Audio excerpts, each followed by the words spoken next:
Olá, sejam bem-vindos ao Oscar Cursos. Aqui quem fala é Paulo Peixoto, professor de Direito, mestre em Direito, advogado e consultor jurídico. Estamos aqui na nossa aula de Direito Tributário do nosso curso 3 em 30, ou seja, aquele curso de 3 meses em 30 dias. É uma reta final, nós vamos trazer aqui para vocês dicas valiosas para que você consiga se preparar de forma adequada neste curto espaço de tempo. Dá tempo, professor? Dá tempo. Se você se dedicar a anotar as principais dicas, você vai conseguir melhorar o seu desempenho. Pensa comigo, é melhor do que se você falar, bom, faltam só 30 dias, não vai dar tempo, nem vou correr atrás. Às vezes, essa última corrida, esse último fôlego aí que você tem, é o que vai fazer com que você passe, certo? Então, você não pode desperdiçar essa oportunidade que está aqui para você.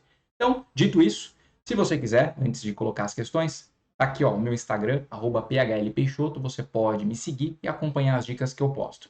Vamos falar de direito tributário e vamos trazer as questões para vocês. Então, a primeira questão aqui que eu trago de direito tributário fala de obrigação tributária, obrigação principal e acessória. 30º exame caiu essa questão. É o seguinte, ó, tem o seguinte enunciado.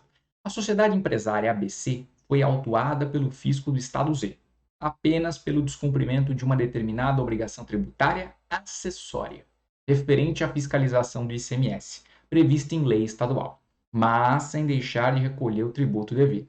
Ou seja, a empresa foi autuada, certo? Em razão de uma obrigação acessória, uma obrigação de fazer ou não fazer, certo? Mas ela pagou o tributo, cumpriu com a obrigação principal.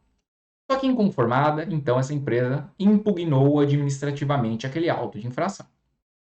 Antes que sobreviesse a decisão administrativa, certo, dessa impugnação, surgiu, né, criaram uma outra lei estadual que extingue a previsão da obrigação acessória, ou seja, aquela que ela foi autuada, que havia sido descumprida. Diante desse cenário, assinale a afirmativa correta. Bom, então o tema aqui, vocês bem sabem, está falando de obrigação tributária, é a relação jurídico-tributária que a gente tem que entender.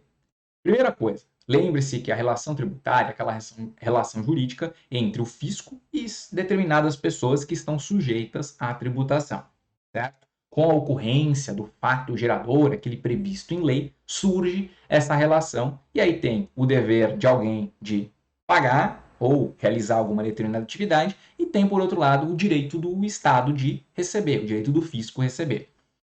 Quando se fala da obrigação tributária, que decorre dessa relação jurídica, lembra, nós temos uma obrigação principal, que está relacionada a um caráter patrimonial, uma obrigação de dar, de pagar o tributo, certo? E temos a obrigação acessória, um fazer, um não fazer, de caráter não patrimonial. Eu quero que você anote aí o artigo 113 até o artigo 118 do Código Tributário Nacional. Então, artigos importantes sobre esse tema da obrigação tributária. Só que aqui a questão, ela vai um pouco além. Ela não está querendo saber só sobre isso. Ela quer saber sobre a aplicação da legislação. Porque eu tinha uma legislação que previa uma obrigação, certo? A empresa descumpriu, foi autuada. Enquanto ela recorre, ela impugna administrativamente, surge uma outra lei que diz, bom, essa obrigação acessória deixa de existir, extingo essa obrigação acessória. E aí, o que vai acontecer? Vai valer a autuação com base na primeira lei ou não? Há algum efeito dessa lei que surgiu depois e pode aí atingir aquela relação? É isso que a questão quer saber. Tá? Vamos ver aqui as alternativas para a gente comentar. Letra A. A lei estadual não é instrumento normativo hábil para extinguir a previsão dessa obrigação tributária acessória, referente ao ICMS, em virtude do caráter nacional desse tributo. Peraí. O ICMS é um tributo estadual, certo? Tributo estadual relativo à circulação de mercadorias. E então, é o Estado que tem competência para instituí-lo, para dispor, certo? Inclusive para extinguir algumas hipóteses. Então, quando ele diz aqui que essa lei tem um caráter nacional, melhor, o tributo tem um caráter nacional, está equivocada essa alternativa, certo? A lei estadual é instrumento hábil, sim, para extinguir essa previsão dessa obrigação. É o Estado que tem competência, então ele tem para instituir, para criar e para extinguir. Então, risca a alternativa A. Letra B. O julgamento administrativo, nesse caso, deverá levar em consideração apenas a legislação tributária vigente na época do fato gerador. Segundo a letra B, então, só vai valer a primeira lei que estabeleceu a obrigação acessória e a empresa descumpriu. Então, ela tem que ser autuada e, consequentemente, vai arcar com as consequências. Mas será que é isso? Sendo que essa lei que veio depois é uma lei mais benéfica? Será que ela não poderia retroagir? E aí a gente precisa lembrar da aplicação da lei tributária, da legislação tributária. Você vai anotar aí, ó, valiosos, esses artigos 105 e 106 do CTN, do Código Tributário Nacional.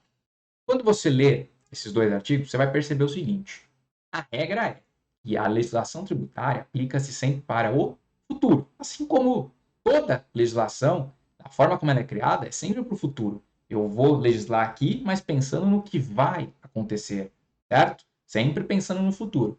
Mas há algumas exceções, há algumas hipóteses e ocorre a chamada a retroatividade da norma. Ou seja, a norma que foi criada aqui no presente, ela vai se voltar para fatos pretéritos, fatos do passado.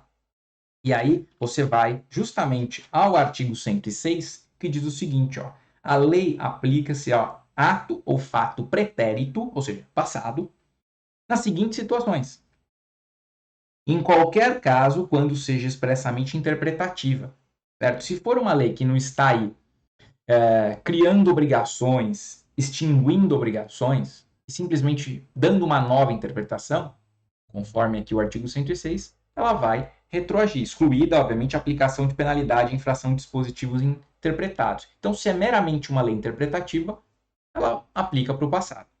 Inciso segundo, tratando-se de ato não definitivamente julgado. Lembra que o enunciado disse expressamente que ainda está pendente o julgamento? Opa, se enquadra aqui. Olha o que diz aqui a linha B. Quando deixe de tratá-lo como contrário, desde que não tenha sido, quando deixe de tratá-lo como contrário a qualquer exigência de ação ou omissão, ação ou omissão tem a ver com obrigação acessória. Desde que não tenha sido fraudulento, nem tenha implicado em falta de pagamento de tributo. Então, nestes casos, certo? Quando envolve obrigação acessória e não tem fraude, e há o pagamento da obrigação principal, há o pagamento do tributo, a lei pode retroagir.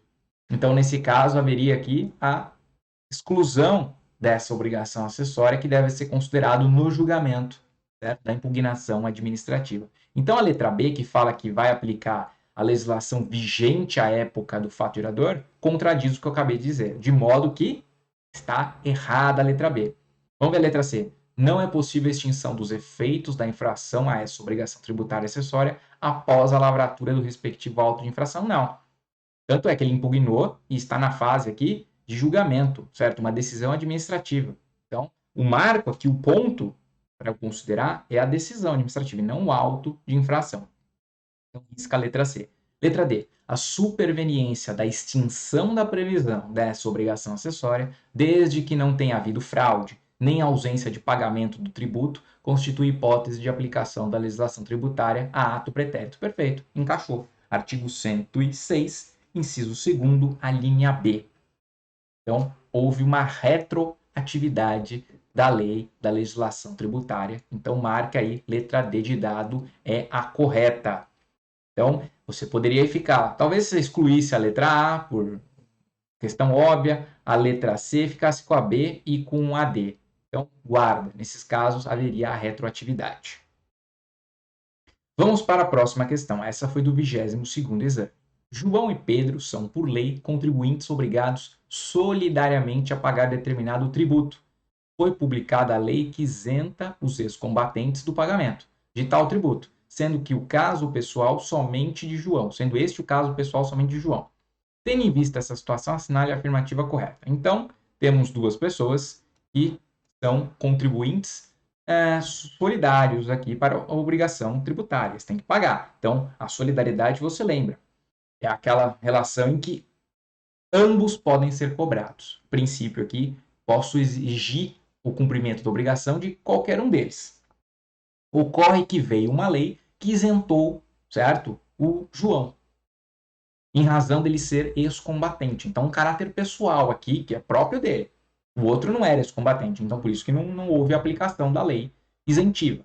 Mas para ele, valeu. E aí ele ficou isento. E o que acontece com esse pagamento da obrigação? E aí, o que vocês acham? Que Pedro não vai ter que pagar? Ou ele vai ter que pagar? O fisco vai sair no prejuízo? Bom, então é importante você lembrar disso. O tema da questão é o sujeito passivo da obrigação tributária. Lembre-se que na obrigação principal, que é aquela de pagar, certo? Obrigação de dar, nós temos um contribuinte, que é aquele que mantém uma relação direta com o fato gerador. Por exemplo, se eu tenho um imóvel numa área urbana, eu sou proprietário, eu tenho aqui, então, que pagar o IPTU. Eu tenho uma relação direta com o fato gerador, o fato de eu ser proprietário daquele imóvel. E também temos o responsável tributário, que é aquela pessoa que vai arcar, vai assumir, vai ter que cumprir como obrigação, não porque ele tem uma relação direta com o fato gerador, e sim porque a lei disse que ele é responsável. A obrigação decorre da lei. A lei estabelece. É só você lembrar um exemplo do cotidiano aí, que as empresas, elas têm a obrigação de reter, certo? Uma parte ali do salário por conta do INSS, certo? De contribuição ao INSS. Então a lei estabelece quem tinha que, em tese, pagar é o trabalhador. Só que a lei diz que a empresa, na hora que for pagá-lo, o salário dele, opa, já retém a parte que vai para o INSS. Então a empresa aqui se tornou um responsável tributário. Tudo bem? Ótimo. Com relação à solidariedade, eu quero que você anote aí. Antes, com relação ao sujeito passivo, você vai anotar o artigo 121 do Código Tributário. Agora, com relação à solidariedade, você vai anotar o artigo 124 e 125 do CTN. O 124 diz claramente que são solidariamente obrigadas as pessoas que tenham interesse comum na situação, certo? Que constitua o fato gerador, que em relação aos fatos, eles têm interesse comum, por isso haverá solidariedade. Ou porque as pessoas expressamente foram ali designadas por lei. A lei estabeleceu a solidariedade. Tudo bem? Ótimo. Então, essa é a disposição principal, só que aí eu quero chegar no artigo 125, que fala que, salvo disposição de lei em contrário, são os seguintes os efeitos da solidariedade. Inciso primeiro, o pagamento efetuado por um dos co-obrigados aproveita os demais. Sim, se eles são obrigados aqui em razão da solidariedade, se posso exigir de cada um deles, o fisco pode exigir, se um pagar, resolveu, para todos. Segundo, inciso segundo, a isenção ou remissão de crédito exonera todos os obrigados, salvo se outorgada pessoalmente a um deles, subsistindo, neste caso, a solidariedade quanto aos demais pelo saldo. Opa, eu não falei para você que a isenção aqui era em razão de um caráter pessoal? Então a regra que seria que a isenção geral abrange todo mundo, mas se a isenção for em caráter pessoal, que aqui o enunciado deixou claro que só aplicou para o João, então o Pedro acaba ficando com um saldo para responder. Responde pelo saldo daquela obrigação. Dito isso, vamos para as alternativas aqui. Ó. Letra A. Sendo um caso de isenção pessoal, a lei não exonera Pedro, e permanece obrigado a pagar o saldo remanescente, descontado a parcela isenta em favor de João. Perfeito. Alternativa A, de avião, é a correta. Então é isso mesmo.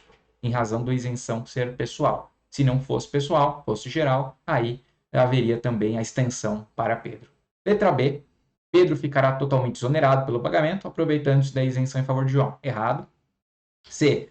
O imposto poderá ser cobrado de Pedro ou de João, pois a solidariedade afasta a isenção em favor desse. Não, se teve uma isenção em favor de João, não vai aplicar para ele, então ele não vai pagar. E letra D. Pedro permanece obrigado a pagar integralmente o imposto, nada obstante a isenção em favor de João. Não, ele não vai ser obrigado pela integralidade. Por quê? Porque aqui nós temos uma disposição expressa, diz que se for em caráter pessoal, certo? Vai ficar responsável os outros que não tiveram este benefício, essa exclusão do crédito tributário, vão ficar responsável pelo saldo remanescente. Então, essa é a também errada, ficamos com a alternativa A mesmo, A de avião. Bom, com isso a gente encerra essa aula, até a próxima, a gente se vê numa outra oportunidade. Um grande abraço para vocês e até mais. Tchau, tchau.